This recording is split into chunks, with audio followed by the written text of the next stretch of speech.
Hola, les damos la bienvenida a Corazón Podcast, el podcast del corazón del Padre.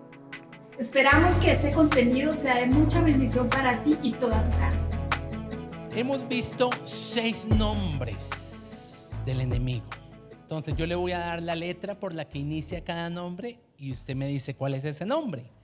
Yo me imagino que eso debe sonar unísono. ¿De acuerdo?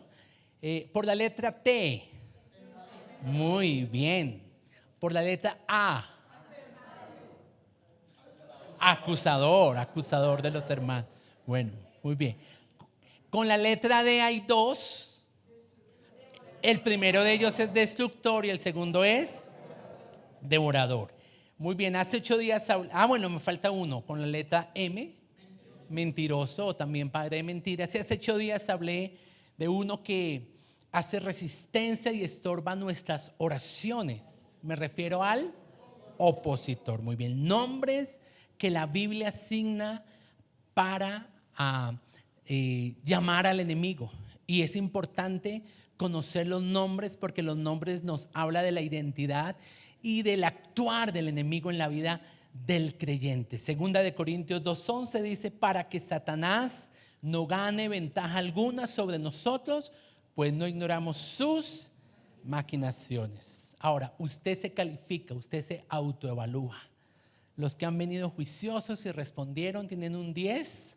Los que no dieron con una, pues a revisar sus notas, a volver a mirar los videos, porque es importante en el tiempo de guerra espiritual poder ir en contra del nombre específico del enemigo que puede estar asediándonos. Muy bien, hoy entonces, continuando con nuestra serie, quisiera comenzar diciendo lo siguiente.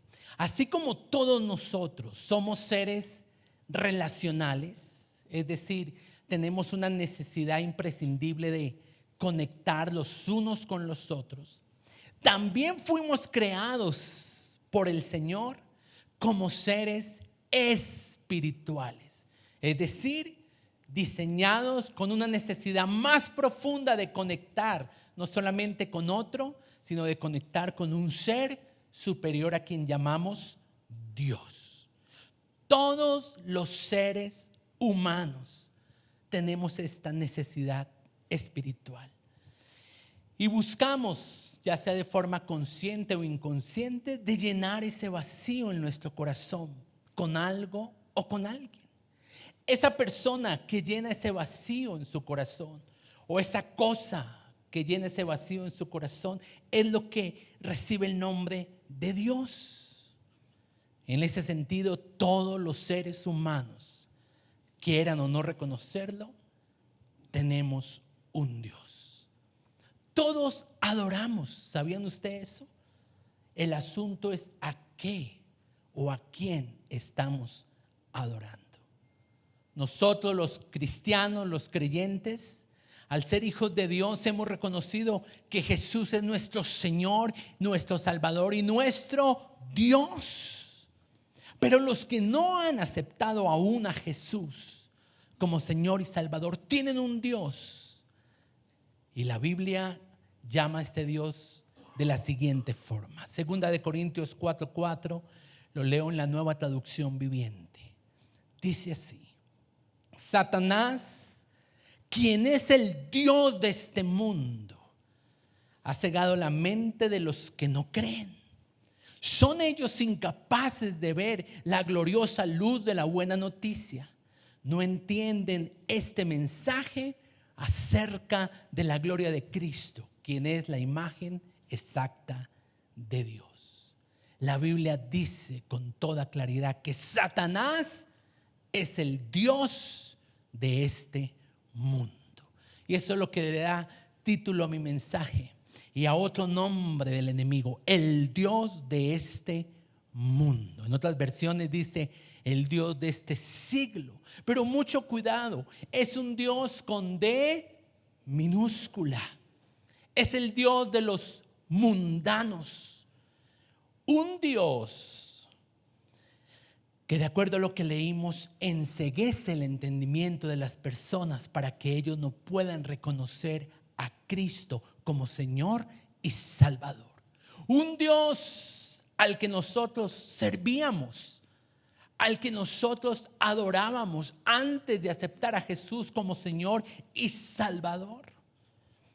Y es un Dios que se presenta de múltiples expresiones. Por ejemplo, la gente que no tiene a Jesús como el Dios de su corazón, tiene dioses como el Dios dinero, como el Dios yo, el Dios ego, como el Dios esposo, como el Dios hijo. Tienen otros el Dios trabajo, el Dios adicción, el Dios buena vida, el Dios reputación. Otros tienen el Dios enfermedad, porque adoran tanto la enfermedad, porque a través de ella han manipulado a las personas a su alrededor. Ahora, Jesús dijo lo siguiente, que aunque estamos en el mundo, no somos del mundo. Diga conmigo, yo no soy de este mundo. Diga conmigo, yo no pertenezco a este mundo. Y es que es tan importante declarar, confesar y que eso nos sea revelado por el Espíritu a nuestro corazón. Porque allí radica la diferencia entre los verdaderos cristianos y los que no. Un creyente verdadero es una persona que voluntariamente y por amor a su Señor se ha separado para cumplir la voluntad de Dios aquí en la tierra. No es alguien que está en ambos bandos, como Raimundo, un pie en el reino y otro en el mundo. Tienen un compromiso genuino, tienen un compromiso sincero con el Señor. Y por eso, aunque están en el mundo, no hacen parte de este mundo. Ocurre como un matrimonio, una pareja de esposos. Aunque tienen más opciones con quienes acostarse, se han separado, se han apartado para que el resto de sus vidas estén en comunión con su cónyuge. Lo mismo pasa con el Señor. Por eso la Biblia dice que una persona que tiene camaradería con el mundo, que tiene amistad con este mundo, es llamada por Dios infiel o almas adúlteras, dice el Señor. ¿No saben que la amistad con el mundo es enemistad en contra de Dios? Ahora, consideremos a Jesús. ¿Jesús estuvo en el mundo? Sí, pero nunca el mundo lo gobernó. Nunca vivió de acuerdo a los postulados de este mundo. Nunca fue alguien mundano o impulsado por un deseo mundano de su corazón. ¿Y saben por qué? Porque en el corazón de Jesús no había lugar para el mundo. Porque su corazón tenía solamente un dueño que lo llenaba por completo. Y me refiero al Padre, quien gobernaba su corazón. Y de la misma forma, si somos creyentes, debemos buscar que el Padre llene el trono de nuestro corazón y no darle acceso a nada de lo que este mundo nos ofrece. El apóstol Juan lo dice así en su primera carta, capítulo 2, versículos 15 y 16. No amen al mundo ni las cosas que están en el mundo. Y aquí está el secreto. Si alguno ama al mundo, ¿saben por qué es? Porque el amor del Padre no está en él. Porque todo lo que hay en el mundo, y aquí lo especifica con claridad, los deseos de la carne, los deseos de los ojos y la vanagloria de la vida no provienen del Padre, sino del mundo. No amemos al mundo. El amor es una elección. Usted decide a quién sienta en el trono de su corazón. Eso no es algo que yo puedo decidir por usted o que un pariente puede decidir por usted. Debe ser una elección personal. Como dice el coro, que hace un tiempo cantamos: Señor, yo nací para llamarte Dios, yo nací para llamarte Padre y estar a tu lado. Y el coro dice: mas yo elijo a Dios, yo elijo ser amigo de Dios. ¿Cuántos van a elegir por el Señor? ¿Cuántos han elegido por el Señor? Entonces no puede haber cabida en su corazón para que el mundo gobierne, ni lo impulse a actuar y a tomar decisiones en contravía de la palabra del Señor. Personas del mundo son personas impulsadas no por hacer la voluntad de Dios, sino impulsadas por los deseos de su carne, por los deseos de sus ojos y por la vanagloria de la vida. Satanás es entonces llamado el Dios de este mundo. Y no solamente en la porción que leímos hace referencia a este nombre, sino que también Jesús hizo referencia a Satanás llamándolo el príncipe de este mundo. Y precisamente él dijo en Juan 14:30, viene el príncipe de este mundo, y me fascina esto que Jesús dijo: y él nada tiene en mí. ¿Puede usted decir eso?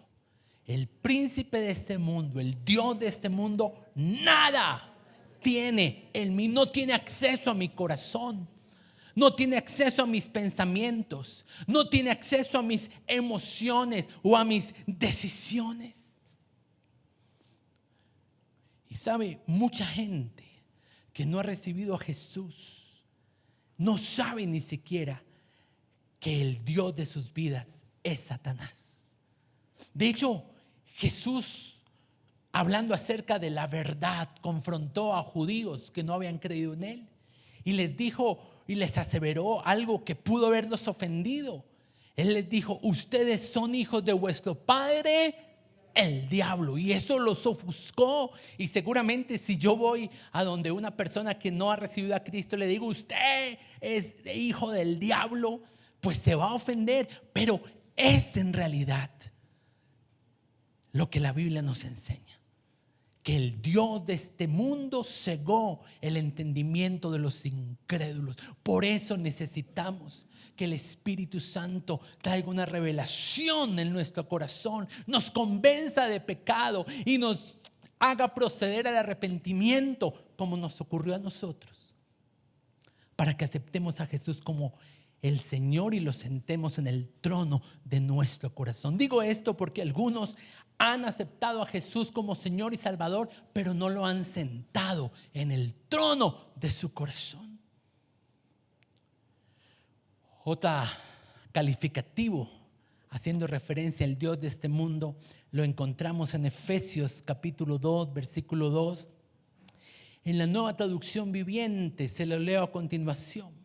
Vivían en pecado, igual que el resto de la gente, obedeciendo al diablo, el líder de los poderes del mundo invisible, quien es el espíritu que actúa en el corazón de los que se niegan a obedecer a Dios. Tremendo esto.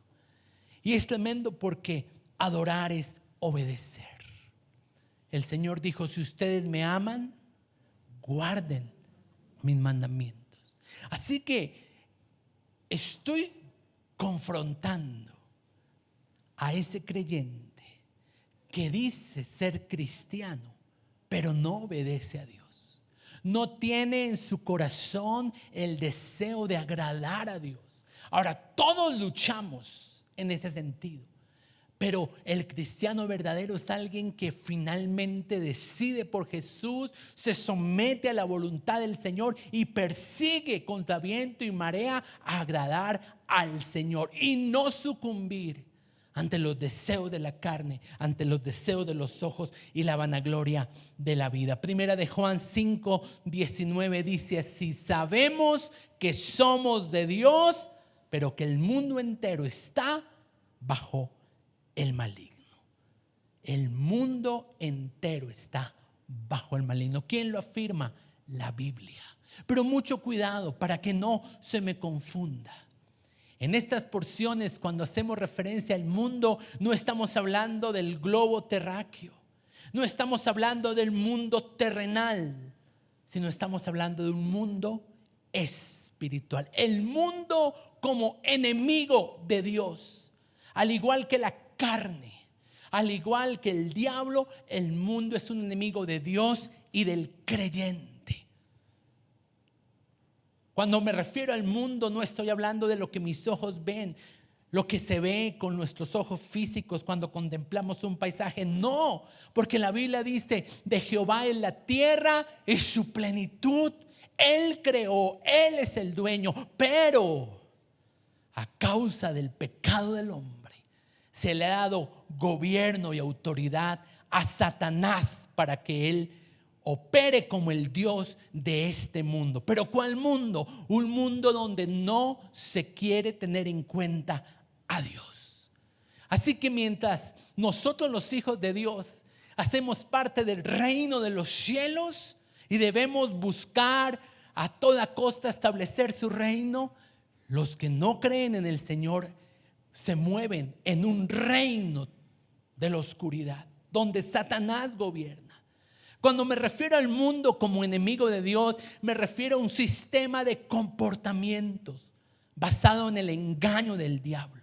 Es una corriente de pensamiento abiertamente que se opone a Dios y a su palabra. Es un ambiente espiritual donde gobierna Satanás. Por eso es que hay ambientes donde el cristiano ya no se siente cómodo y tiene que salir de ese lugar, porque el Espíritu Santo comienza a incomodarlo. El Espíritu Santo comienza a contristarse, comienza a entristecerse. El mundo es una cultura anticristiana y totalmente indiferente a Dios. Ellos no quieren hablar de Dios. A ellos les molesta que se les hable la Biblia porque están cegados. Su entendimiento está cauterizado por Satanás, el Dios de este siglo. Por eso es que tal vez el mundo es uno de los enemigos más difíciles de detectar y de contrarrestar, porque es nuestro enemigo, pero estamos en él. Es increíble ver cómo el espíritu del mundo opera en casi todas las esferas de la sociedad. Por ejemplo, en el trabajo. Ustedes saben que el libro de Éxodo hace alusión al faraón, quien oprimía a los trabajadores, al pueblo hebreo, para que ellos produjeran la misma cantidad que se les exigía, restándoles materiales. ¿Para qué? Para que tuvieran que invertir más tiempo en sus trabajos y no darle lugar a que pensaran en ir a adorar a Dios en el desierto. Y ese mismo espíritu de Faraón hoy opera. El espíritu del mundo opera en muchos ambientes de trabajo, en muchos ambientes laborales. ¿Qué decir de las universidades? Donde muchos cristianos, al acceder a ellas, comienzan a perder su fe, trastabillan en cuanto a los principios que les han sido sembrados. ¿Por qué? Porque el espíritu del mundo opera también en ese lugar. O sea, pastor, que lo mejor es no trabajar y no estudiar. No, lo mejor es vivir como Jesús dijo: estamos en el mundo, pero no somos del mundo. Me sentaré en la universidad y seré un gran estudiante, pero no dejaré que mi fe sea permeada por cualquier cosa que este mundo quiera impregnar dentro de mí. Me destacaré como un gran trabajador, como un gran empleado. Honraré a Dios con mi trabajo, pero no participaré de lo que este mundo participa. No contarán conmigo en las cosas que la gente mundana, atestada de pecado, de lascivia y de pasiones mundanas, es influenciada a hacer. Yo soy diferente. Y eso lo hizo Jesús. Ahora, pensemos en el vecindario, sus vecinos. Qué rico vivir en un conjunto donde todos sean cristianos. Bendiciones, Dios lo bendiga. Pero no es así. Usted tiene vecinos que son una bendición, amén. Pero tienen su mente cegada. Por ejemplo, en mi conjunto, sábados en la tarde, preciso el tiempo donde estoy tratando de finiquitar los detalles de la prédica. Yo tengo un rumbo nonón ahí al lado. ¡Uja! Y rompa el que está sentado, rompa el que está. Yo digo, Dios mío, ¿cómo le hago? Estamos en el mundo. La política, mucho de lo que hoy se llama partido político, es un espíritu que se ha camuflado en un rótulo, pero es un espíritu. Los medios de comunicación están afectados por el espíritu de este mundo. Las redes sociales están influenciadas por el espíritu de este mundo. El sistema financiero de nuestra nación está afectado por este mundo. ¿Usted lo sabía? Y por eso es que quisiera hablar de algunas artimañas que el Dios de este mundo usa para lograr su cometido.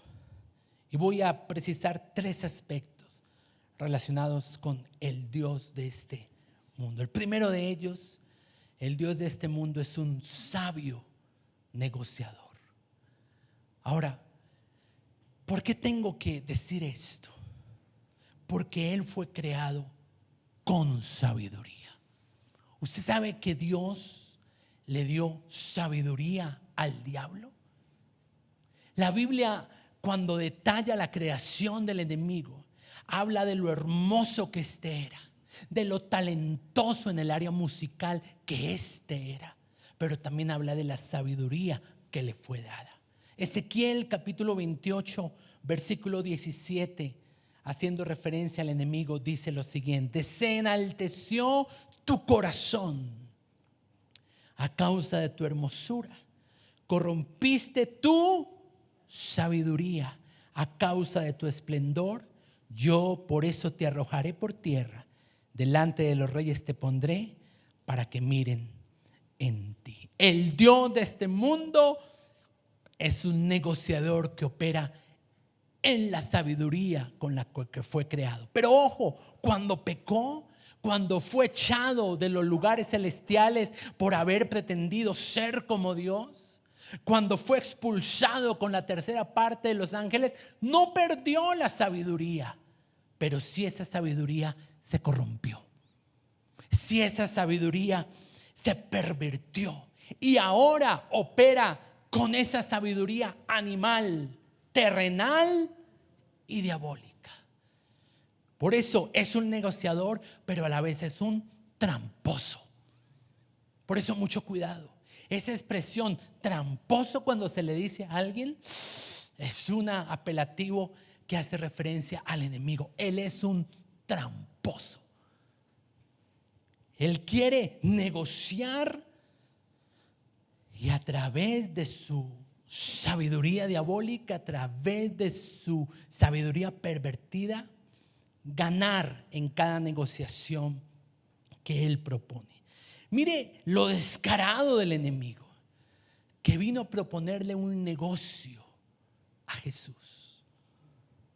Lucas capítulo 4, versículos del 6 al 7. Y si lo hizo con Jesús, no nos debe sorprender que también lo hará con nosotros. Esta fue la negociación. Le dijo el diablo a Jesús: mira, yo sé que tú has venido a morir por la humanidad, pero morir significa la cruz. Morir significa sufrir. Morir significa recibir traición, negación. Más bien, póstrate y adórame, y los reinos por los que vienes yo te los daré junto con su gloria. ¿Y sabes por qué te los puedo dar? Porque a mí me han sido entregados.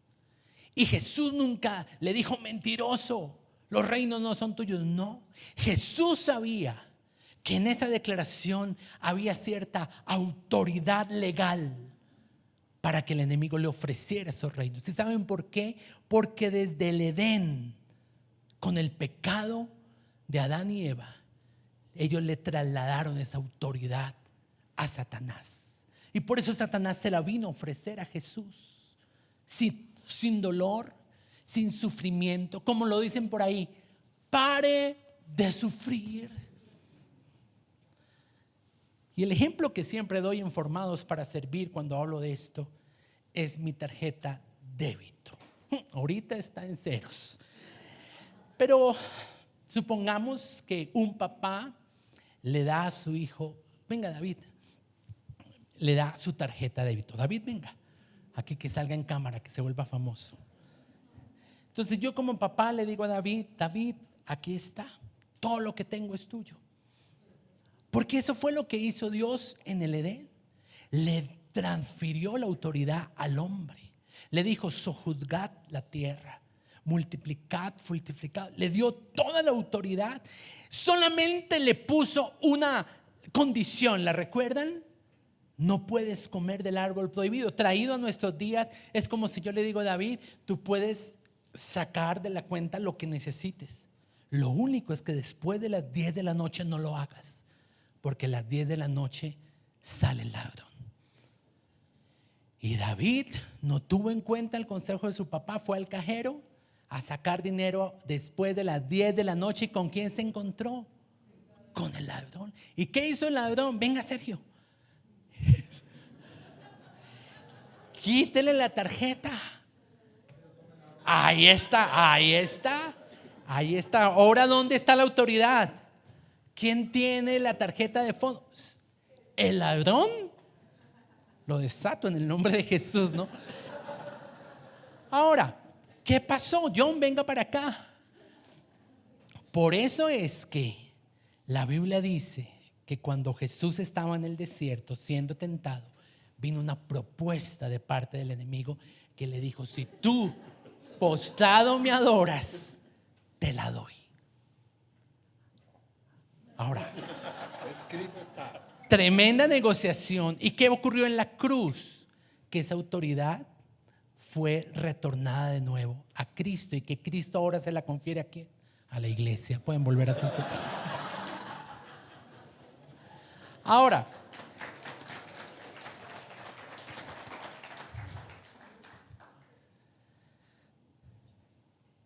¿cuál era la intención del enemigo? Me impacta esto: que lo adoraran. Pero no que lo adoraran de cualquier forma. ¿Cómo? Postrados. Pareciera que a veces la forma no importa. Yo como que adoro como yo quiero. La forma importa. Porque postración significa reconocimiento, rendición. ¿Sabe usted que actores, músicos han recibido la gloria de este mundo porque el Dios de este mundo se lo dio? Porque ellos les sirven. Y Él entonces les promete, hace una negociación con ellos. Pero gracias a Dios por el Señor Jesucristo, que no entró en esta negociación. Él entendió que debía hacer la voluntad de Dios a la manera de Dios, y escogió la cruz, el sacrificio, el sufrimiento, Getsemaní, la negación de Pedro, la traición de Judas, la ingratitud del pueblo, la soledad en la cruz. Y al hacer eso, retornó la autoridad a la iglesia del Señor. Ahora, mi pregunta para usted en esta mañana es la siguiente: ¿qué te está proponiendo hoy el diablo? ¿En qué negociación quiere él que tú entres? ¿Qué te está ofreciendo para salir de esa situación difícil con un camino de atajo, con un camino más rápido o de menos sufrimiento? ¿Delante de qué él quiere que te postres? ¿Delante de un pecado? ¿Delante de una pasión descontrolada? ¿Delante de una adicción?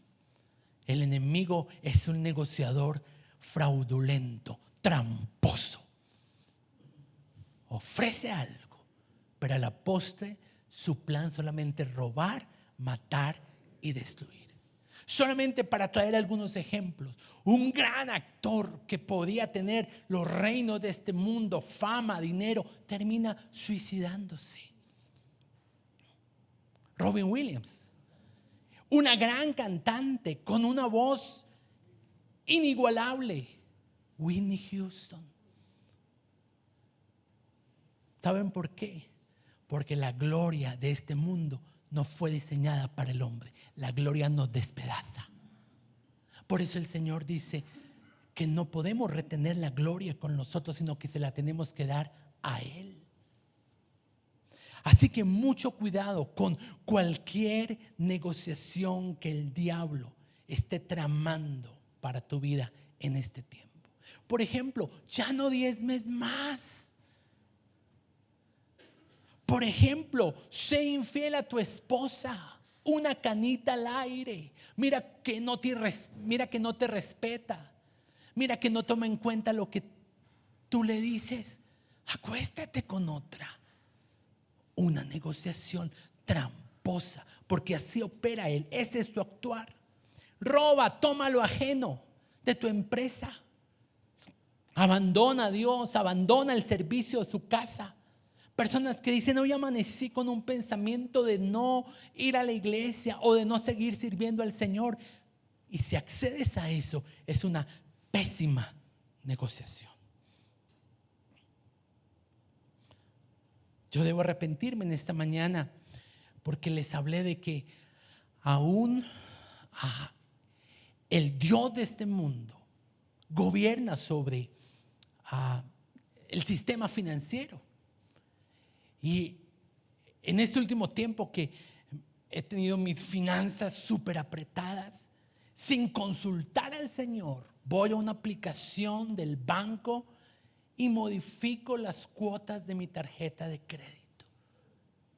Claro, antes administrando bien a una cuota, ahora por la presión 36. Y eso le está dando lugar al Dios de este mundo en el área financiera. Mucho cuidado, porque esa propuesta que tal vez el enemigo le está haciendo a usted solo tiene como propósito matar, robar y destruir.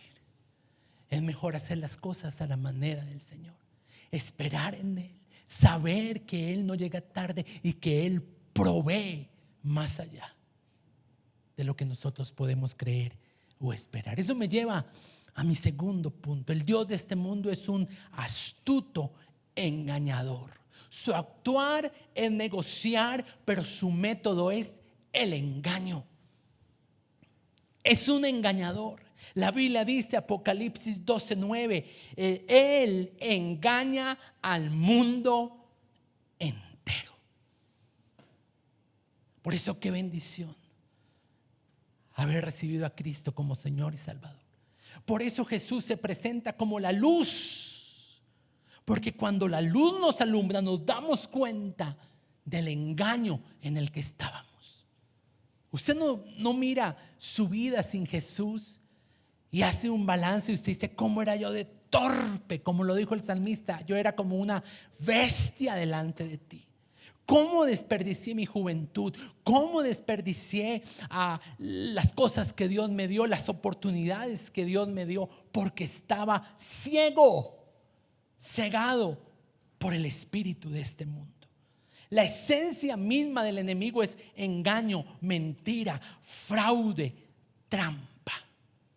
Las personas sirven, aman y adoran al Dios de este mundo y no lo saben. Así éramos nosotros antes de recibir la luz de Cristo. Segunda de Corintios 11:3, la preocupación del apóstol era la siguiente: temo que como la serpiente con su astucia engañó a Eva, sus sentidos también sean extraviados de la sincera fidelidad a Cristo. Él es un seductor. ¿Y qué seduce? Nuestros sentidos, lo que vemos, lo que oímos, lo que probamos, lo que tocamos. Y mucho cuidado, porque hay personas que cuando están esperando una respuesta de Dios, aún conociendo al Señor, caen en el engaño del mundo, caen en el engaño del Dios de este siglo. Y esto lo digo porque hubo un testimonio cuando nosotros recién estábamos conociendo al Señor. Tal vez mi suegra, doña Betulia, mi esposa, estábamos conociendo a Cristo. Eso fue tal vez 30 años atrás. Nos reuníamos en un grupo de oración y allá ocurrían unos milagros impresionantes. Gloria al Señor. Y tengo presente la de un niño que fue sanado de cáncer. Él iba con sus papás al grupo, tenía como 12 años, diagnósticos de cáncer en su contra, pero oraron en el grupo y a los 15 días llegó la noticia de un milagro impresionante, libre de cáncer, los médicos totalmente impactados. Y como a los 3 meses, al niño le dolió la cabeza. Él tenía, creo que, un tumor en el cerebro. Le dolió la cabeza, pero pudo haber sido una migraña, pudo haber sido sencillamente cualquier malestar. ¿Y qué pensaron sus papás? ¡Ay! Volvió el cáncer. Y desacreditaron el milagro y lo terminaron llevando a un brujo. Prácticas ocultistas, prácticas esotéricas, a través del cual el enemigo quiere engañar a la gente para que pierda su fe en Dios. Lamentablemente, el niño falleció. Segunda de Tesalonicenses, capítulo 2, versículos del 9 al 12, la Biblia lo advierte. Por obra de Satanás, con gran poder y señales y prodigios mentirosos, y con todo engaño de iniquidad para los que se pierden. ¿Por qué? Por cuanto no recibieron el amor de la verdad para ser salvos. No vale la pena entrar en negociaciones, porque todo negociación del enemigo tiene implícita una trampa, un engaño. Por eso es que la Biblia dice que él se disfraza como ángel de luz. Parece cristiano, pero no lo es. Con razón la Biblia dice que en el redil de las ovejas muchos lobos se camuflan como ovejas. Es triste decir esto, pero yo sé que usted lo ha pensado o lo ha hablado. Ya hoy no es garantía decir que alguien es cristiano. Antes uno llevaba una hoja de vida y decía, esa persona es cristiana, y decía, wow, tremendo. Antes a uno le decían, estoy saliendo con un muchacho, es cristiano, y uno decía, wow, él la va a respetar, él la va a cuidar. Hoy en día no, por el avance del príncipe de este mundo. Es más, a veces escuchando cosas en los medios de televisión, uno ve a los del desafío orando: Señor Jesús, ayúdanos, fortalécenos, empodéranos para ganar esta prueba para tu gloria, en el nombre de Jesús. Y todos dicen amén, y levantan la mano y se quebrantan, y uno dice tremendo. Pero cuando lo ve uno en la pista, se dan cuenta lo demonios que son. Cuando uno se da cuenta de cómo hablan entre ellos o cómo se besuquean los unos con los, y uno queda confundido y dice, pero ¿y entonces? Ya no es garantía. Es triste. Hoy muchos, porque la moda, lo in es ser cristiano, ya como que ser católico, ay no, que se vaina. Pero ahora todo es lo play, es ser cristiano. Pero mucho cuidado, porque aún el espíritu de este mundo ha hecho que ese espíritu entre dentro de los contextos eclesiásticos. La vanagloria de la vida, por ejemplo. Muchos ministerios hoy no operan por servir. Muchos ministerios hoy operan para tener gloria. El nombre que quieren exaltar no es el nombre de Jesús, es el nombre de ellos como ministros, o el nombre de una congregación. Y Dios nos guarde. Yo al estar declarando esto, exhibiendo esto, le pido al Señor que nos guarde, para que estos principios nunca se aparten de nuestro corazón y siempre en todo momento nuestro objetivo sea glorificar el nombre de Jesús. El Señor dijo, sí, sean sencillos como palomas, pero también dijo que sean astutos como serpientes. ¿Para qué? ¿Para hacer trampa igual que el enemigo? No, para detectar la trampa que viene implícita en las negociaciones del enemigo. Así que muchas personas escuchando esto van a decir, ay, si el pastor hubiera predicado esto 3 meses atrás, cuando yo entré en esta relación, cuando yo le presté el dinero a este amigo, cuando yo hice un contrato con un hombre que no era una persona honrada. Pero precisamente hoy es una mañana en la que podemos venir con nuestro corazón delante del Señor, pedir que nos perdone, que nos ayude a poder reconocer el lugar del enemigo, del Dios de este siglo para nuestras vidas como creyentes. Y ese es mi tercer punto. El Dios de este mundo es un inminente perdedor. Sí, engaña. Sí, hace trampa, pero a la postre pierde. Él y los que le siguen. A la postre nunca encontrará victoria, sino que su vida y todo lo que pretende hacer en contra de la iglesia del Señor es un fracaso, porque la Biblia lo dice. Porque Jesús dijo, el reino de los Hades no prevalecerán en contra de la iglesia de Cristo. No prevalecerán, no pueden venir en contra de la iglesia de Cristo, porque el Señor edifica su iglesia, porque Él la guarda. Él dijo, en el mundo tendrán aflicción. Es cierto, estar endeudados es un momento de aflicción, pero nuestra confianza, ¿cuál es? No teman, yo he vencido al mundo. Confíen, yo he vencido al mundo. ¿Cuántos pueden decir eso? Él ha vencido al mundo. Eso dice la Biblia, que Él anuló el acta de los decretos que estaban en nuestra contra y que en la cruz despojó a los principados, a los potestades, los exhibió públicamente, triunfando sobre ellos en la cruz. Pero no solamente Jesús lo derrotó. Él sabía que al estar en el mundo tendríamos que permanentemente recordar que no solamente Él los ha vencido, sino que nosotros como creyentes también tenemos victoria sobre la oscuridad. Mírese el calzado de su pie. Ahí, los Grulla, Croydon. La Biblia dice que el enemigo está por debajo de nuestros pies. Nosotros hemos vencido sobre el enemigo. Y por eso hoy podemos reconocer esa artimaña del enemigo en nuestra contra y poder obtener el lugar de victoria. Primera de Juan capítulo 5 versículo 4 dice, todo lo que es nacido de Dios vence al mundo. ¿Cuántos han nacido de nuevo? Entonces vencemos al mundo. Y esta es la victoria que ha vencido al mundo, nuestra fe. Pastor, ¿cómo hago para en mi diario andar no darle lugar ni cabida a las artimañas del Dios de este mundo? Mantenga su fe. El que nos reunamos en cada servicio a adorar, a recibir la palabra, a meditar en sus promesas, es algo que fortalece nuestra fe.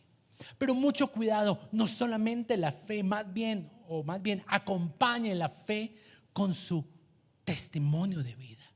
Viva como Jesús vivió aquí en la tierra. Apocalipsis 12, versículo, lo leo desde el 10, dice que ha sido lanzado fuera el acusador, haciendo referencia al enemigo, el que los acusaba día y noche. Y ellos, los que él acusaba, le han vencido por medio de la sangre del Cordero, por medio de lo que ocurrió en la cruz, pero allí también dice de la palabra del testimonio. Guarde su fe, pero también viva buscando agradar al Señor. ¿Somos perfectos? No. Pero la Biblia dice, si nosotros confesamos nuestros pecados, Él es fiel y justo para perdonarnos y limpiarnos de toda maldad. Propongamos en nuestro corazón no contaminarnos. Ese es precisamente el título de mi próxima enseñanza, la contaminación espiritual. Porque ese es el propósito del Dios de este mundo: contaminar, manchar nuestras vestiduras. Uno de los personajes que contaminó su corazón por el amor al mundo fue Demas. Segunda de Timoteo 4, versículos del 9 al 11. Dice la Biblia: Demas me ha desamparado, amando a este mundo. Amó al mundo y se apartó, en este caso de Pablo el apóstol. Abandonó su llamado, abandonó su ministerio, abandonó su fe. El secreto para vivir una victoria permanente frente al mundo nos la da el apóstol Pablo en Gálatas 6, 14. Y con este versículo termino mi enseñanza en esta mañana. Pero lejos de mí esté el gloriarme, sino en la cruz de nuestro Señor Jesucristo, porque en el mundo me es crucificado a mí y yo al mundo. El verdadero cristiano debe experimentar la crucifixión del mundo. Crucificar los deseos de la carne, los deseos de los ojos y la vanagloria de la vida. Nos ponemos en pie.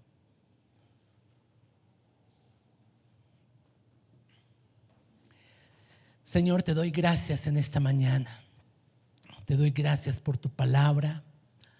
Te doy gracias por la inspiración del Espíritu Santo, quien nos muestra lo que tú estás declarando en los lugares celestiales para exhortar, para edificar, para corregir la iglesia. Y gracias, Señor, porque en esta mañana aceptamos tu llamado, aceptamos tu voz, aceptamos tu consejo y corregimos nuestro andar. Quiero que en este momento se acerque a Jesús y pida perdón. Arrepiéntase de cualquier lugar con la que usted le dio acceso al enemigo, al príncipe, al Dios de este mundo. Tal vez mientras yo fui compartiendo, el Señor le mostró a usted negociaciones, pactos, tratos que usted hizo con el enemigo. Y si ese es el caso, yo quiero que usted le pida perdón al Señor. Señor, perdóname la presión, la tensión, ver que el diagnóstico no cambia, ver que la situación financiera empeora, ver que las situaciones en mi hogar están cada vez peor, la decepción de mis hijos, que todas las situaciones se vienen en mi contra, me ha hecho entrar en negociaciones con el enemigo. Así como tú estabas en un desierto, yo me encontré en un desierto y el enemigo astutamente vino, me sedujo y caí. El príncipe de este mundo, el Dios de este mundo, me hizo buscar respuestas a mi necesidad de forma equivocada. Entré en relaciones que no te glorificaban, hice cosas que no te honraban, y por eso hoy te pedimos perdón como iglesia. Nos arrepentimos con nuestro corazón y en el nombre de Jesús, Señor, quebrantamos todo espíritu de este mundo, todo Dios de este mundo, todo engañador, príncipe de las tinieblas, en el nombre de Jesús, y le quitamos poder y le quitamos autoridad.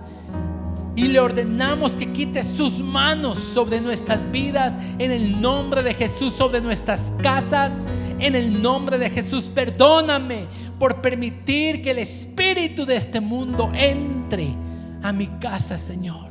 Perdóname por participar de las cosas con las que tú no te sientes agradado. Perdóname por buscar la gloria vana de este mundo. Perdóname por dejarme impulsarme por los deseos de los ojos, por el deseo de la carne. Enséñame a ser como tú, Señor. Enséñame a que, a pesar de que estoy en el mundo, el Dios de mi corazón no es este mundo. No soy impulsado, no soy persuadido por el Dios de este mundo. Y quiero que en este momento, iglesia, usted ore conmigo y audiblemente diga: en el nombre de Jesucristo. Vamos, levante su voz. En el nombre de Jesucristo, yo renuncio al Dios de este mundo. Vamos, todos, al Dios de este mundo. Renuncio al príncipe de las tinieblas. Renuncio al engañador. Renuncio al tramposo. Renuncio al difamador. Renuncio al que quiere hacer tratos conmigo. Renuncio en el nombre de Jesús a aquel que quiere robar, matar y destruir. Le quito autoridad, le quito poder, lo destrono de mi corazón en el nombre de Cristo Jesús.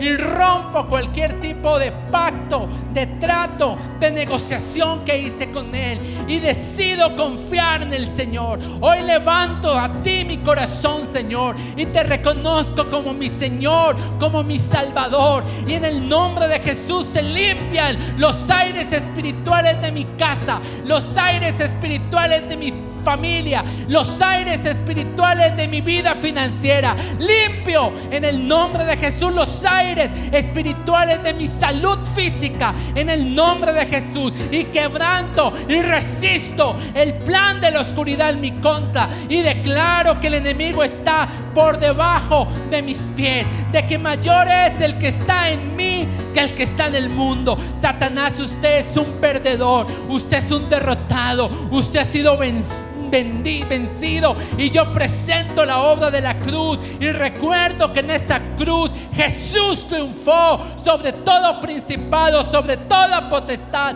sobre el adversario, sobre el devorador, sobre el destructor, el opositor, sobre el Dios de este mundo. Y en el nombre de Jesús, así como en el tiempo del Éxodo, no vamos a dejar ni una pezuña en Egipto. Hoy queremos declarar lo que Jesús declaró: el enemigo no tiene nada en mí. En el nombre de Jesús, levante sus manos y conságrese al Señor. Diga: yo escojo por ti, yo elijo por ti.